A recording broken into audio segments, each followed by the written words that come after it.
Okay, this is just a very quick overview so that you can do the next exercise with probability and tree diagrams.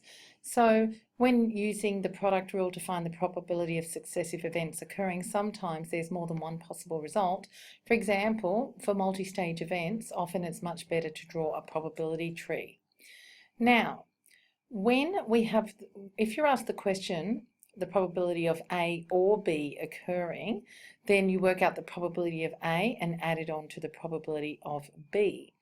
Now, when we're using a tree diagram for probability, the rule is that you multiply along the branches and then you add add the probabilities from the different branches. Now we'll just have a look at that now. So tree diagrams combine the product rule, which is to multiply along a branch, and then the addition rule where you're adding between branches. So for example, if we toss two coins, see, you always put your first event here, first coin, you could get a head or a tail, and the probability is a half for a head, half for a tail. And then from there we branch out for our second coin. So probability of a head is half, probability of a tail is half as well. So same here. So we've got head, head, head, tail, tail, head, tail, tail. So if I asked you a question such as, so if I asked you what is the probability of, for example, two heads, so head, head, you would get a half times a half, which is a quarter. If I asked you for the probability of two tails, you'd get a half times a half is a quarter. So that's multiplying along the branches. But if I asked you for the probability of a head or tail, now that could occur two ways. You could get a head and then a tail, or you could get a tail and then a head. So looking down here, therefore, the probability of a head and a tail is the probability of a head then a tail plus the probability of a tail or a head. So where we say, well, this could happen, HT, or TH could happen, because it's HT or TH, because there is or, the first one or the second one could happen, then or is a plus. So the head then the tail is a times. So head tail is a head then a tail. We multiply. So head tail is a half times a half, and tail head is a half times a half. So a half times a half. Therefore we get a quarter plus a quarter is a half. So here is another example where the probabilities aren't equal on each branch. So a person has a probability of 0.2 of winning a competition. So from there, therefore the probability of losing would be 0.8. So we've got win, lose. 0.2 to win, 0.8 to lose. Now he enters three competitions. So we've got our first competition, win, lose. Then here's our second event, second competition. So from there you need to branch out, and there as well. Again, same probabilities, 0.2 to win, 0.8 to lose, and down there as well. And the third competition, 0.2, 0.8, and you do that for each of those branches. Now, you have to find the probability of winning two competitions. Now you can do that in a few ways.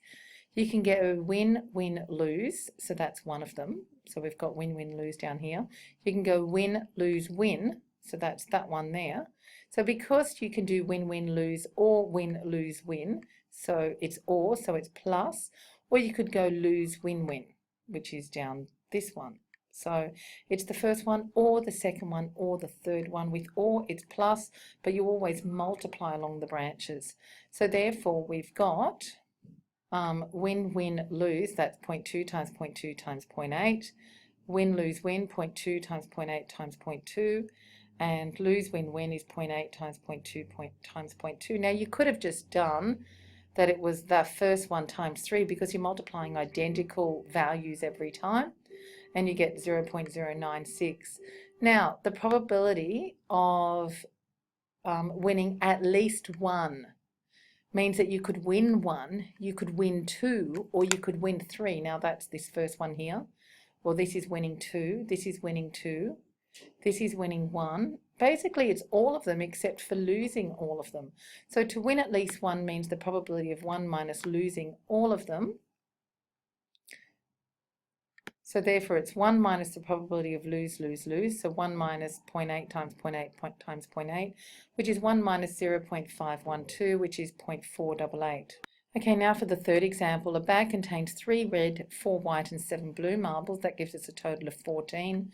2 marbles are drawn from the bag, replacing the first before the second is drawn. So we've got 3 chances out of 14 for red, 4 chances out of 14 for white, that's there, and 7 chances out of 14 for blue. Now because that marble is replaced, then the probabilities are identical for the second marble. 3 out of 14, 4 out of 14, 7 out of 14, etc. Now, the question is, 2 marbles are drawn at random, replacing the first before the second is drawn. Find the probability of drawing out a red and a white marble in these cases. So we just want a red and a white. So it would be the red and the white there, or it would be the white and the red there. So we just do probability of red, white plus probability of white, red. Red, white is 3 over 14 times 4 out of 14 plus, which means or, we've got our white, red, which is 4 out of 14 times 3 out of 14, adding those together. Now, it's a different situation if the first marble is not replaced. So we're also doing the same experiment there without replacement. So the first branches of our tree will be the same, but the second branches will be different. So we'll just have a look at that. So remember there are 3 red, 4 white, 7 blue. So 3 out of 14 are red, 4 out of 14 are white, 7 out of 14 are blue. But if that red marble stays out, there'll only be 13 marbles left and there'll only be 2 red ones. So probability of red for the second marble is 2 out of 13. We've still got 4 white because none of them went, so we've got 4 out of 13 white. And we've still got 7 blue, so we've got 7 out of 13 blue. We do the same here for these branches. If a white is taken, there's 1 less marble and 1 less white. So we've still got 3 red out of 13, 3 white out of 13 because we've lost 1 white, and 7 blue out of 13. Same with the blues. We've removed 1 blue marble, so 1 blue marble less 1 marble less altogether. So we've got 3 out of 13 red, 4 but out of 13 white, and 6 out of 13 blue. So the probability of getting a red and then a white is 3 over 14 times 4 out of 13 plus, which means or, you could get a white then a red, which is 4 out of 14 times 3 out of 13. Okay, we'll just have a look at that there, which is 12 on 91. Now I'm not going to get you to do this exercise here from the textbook. I'm going to get you to do exercise 7E in Cambridge. So in this exercise 7E, you need to draw probability trees for each question, okay? So if you can do all those, I know it's a lot there, but that will be the last exercise that we're doing for 2-unit probability. I'll then hand out some past HSCs next week for you, okay? So just do a little bit at a time, okay?